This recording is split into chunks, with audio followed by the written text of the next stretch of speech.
Hey, what's up, everybody? Welcome back to the Entrepreneur's Playbook, where we help 7 and 8 figure business owners ignite their financial superpowers.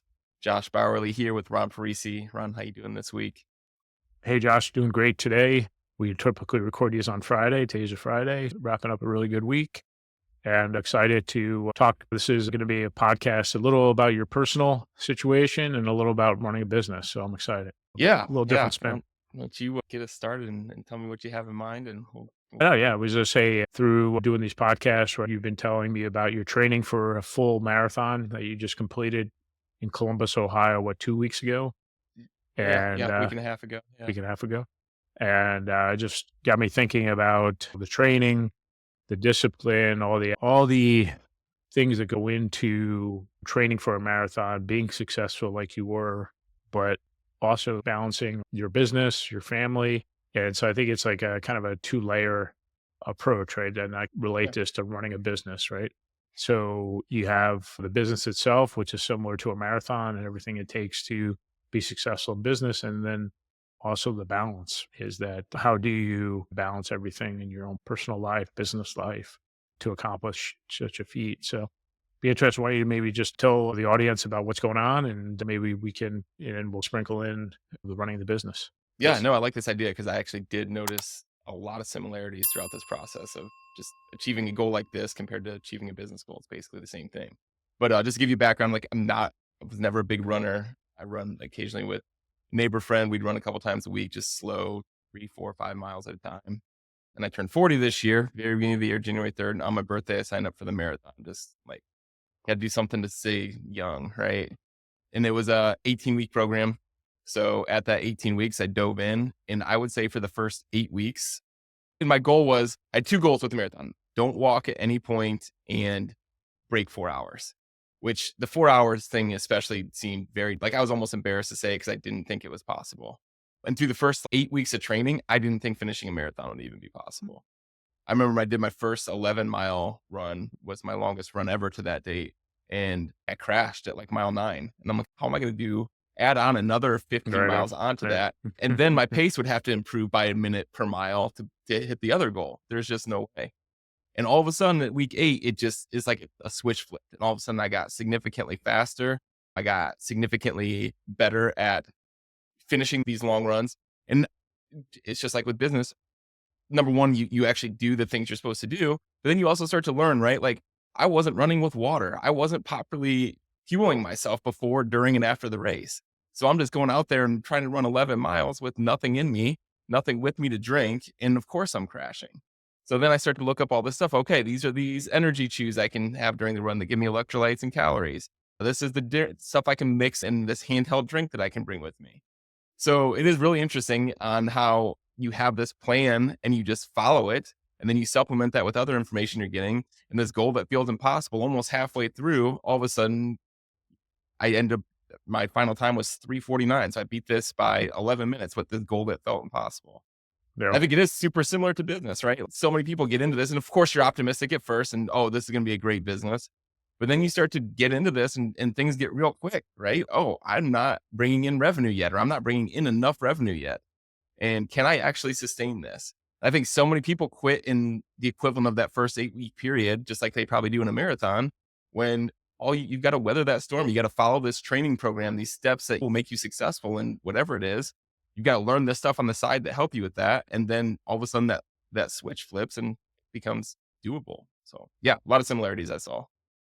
Yeah. Let's just pull kind of things out as we're going through. The first thing from my perspective as somebody that works with business owners that want to be successful, that want to grow, is like it's a little easier with a marathon, right? You had clarity with your goal, right? Your goal was a 26.2 under 4 hours. How am I going to do it? I'm going to do it by never stopping and walking. So like you had a clarity on this is where, okay, October 2024, I'm going to be right this place and this time, 26.2.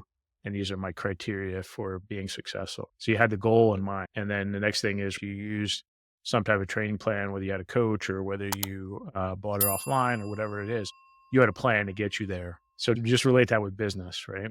How many people have an idea about business, right?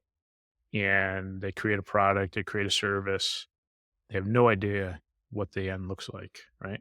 What it's all about tranches. I don't, yeah, sure, we all want to get to 50 million in revenue, but what's your first goal? Like, how crisp, you know, and precise is that goal written out, right? I want to get to seven-figure revenue, right? I want to have a three-person team and I want 28% profitability, right?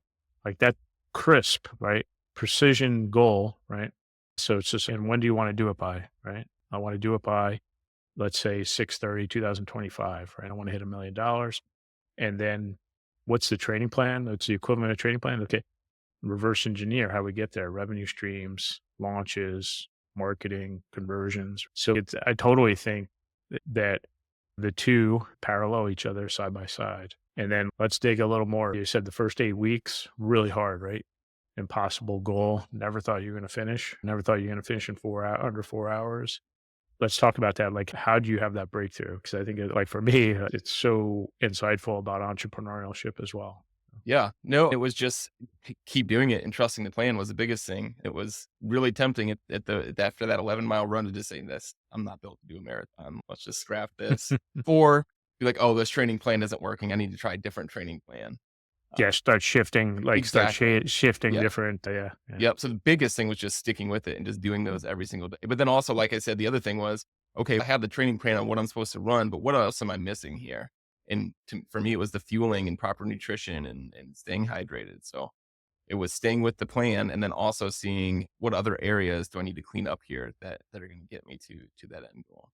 Yeah. Yeah, it's just entrepreneurs, you set a goal, it's impossible. There's a period of time where like you're out on the limb, you're out there in no man's land, you feel alone, you don't feel like it's going to happen. And then I always think that about enduring that time, there's always like that one conversation that you have with a prospect or a big win or just that day the winds seem to be behind you and pushing you, right? Then all of a sudden you're like, oh, hold on. Maybe this goal isn't impossible. Maybe I can do this goal. And then you start stacking wins. And then the name of the game, right? Your confidence went up, right? As soon as you said, hey, whoa, like I can't, the day between I said I can't do a marathon because I did a 12-mile, I couldn't do a 12-mile run too. All right, I did it over a 12-mile run. I was successful, right? What happened, right? Your confidence probably boosted tenfold. And then, but I like, so that's the first thing is you gotta look, you just can't always look at the end. You gotta look at the wins in between and building momentum, and the most thing entrepreneurs always should protect their confidence, number one. And then the second piece is, like you said, you reached out to other people for information, other people who've done marathons, who are ultra runners, all that stuff. And what do they do and how you can like getting that expertise that's from people that have already done it or are doing it and getting that expertise to get you to the next level to be successful. Yeah, for sure. Yeah, it's all that. And I think that was huge too. Like you talk about hitting something. Remember, I ran a 14 miler. It was the first time I broke under 9 minutes a mile. And that's when it was like, okay, I think I might be able to do this. Yeah. So yeah, I think that's exactly tied to business. And it comes back to the training plan itself. That's why you need these numbers that we always talk about, why you need to know what you're doing, where you're going. In my training program, it was just an app and I'm constantly putting in, it's telling me what my runs are every week. I'm putting it in, putting what my time is, and then they're going to adjust the future based on what I'm telling them that I'm doing. That's what I was going to ask you. I know you're a numbers guy, you're a CPA. Yep. Is like how heavy were the numbers for you? So you had an app, Yep. you were putting your times in, so you were looking at numbers constantly, right? Every single time. Yep. And the great part, it adjusts my future runs based on what I said I did before. If I'm going slower, then they're going to start to say, all right, we need to start back a little bit here and ease you back. Oh, Then I dude, start to pick it I up and love then they that. start to Yeah. increase. That's something, right, that I preach, right? Course correct. You said out, but then every month, man, you got to course correct. You have to adjust what's working well, what's not working. And like you said, maybe some weeks you had to reinforce certain things, other weeks you could push on and push faster pace, more miles, etc. So it's just like that. Everybody thinks everybody thinks that all I need is a good idea. All I need is a good marketing strategy and it's all going to come into place. And it's not like that. It's maybe those are the ones that you read in books, but for the other 99% of the people out there, it's a great idea, it's great business, but it's that course correct every month. Great business, current accurate information, great business decisions, course correct every month. And 12 months, 24 months, 36 months, you're going to have incredibly successful business. And right, we just talked about next. What's your next step here, Josh? Next one is doing a half Ironman next summer. So So you're putting it on the record. putting it on the record, July 20th, Sandusky, Ohio. All right, awesome. And time?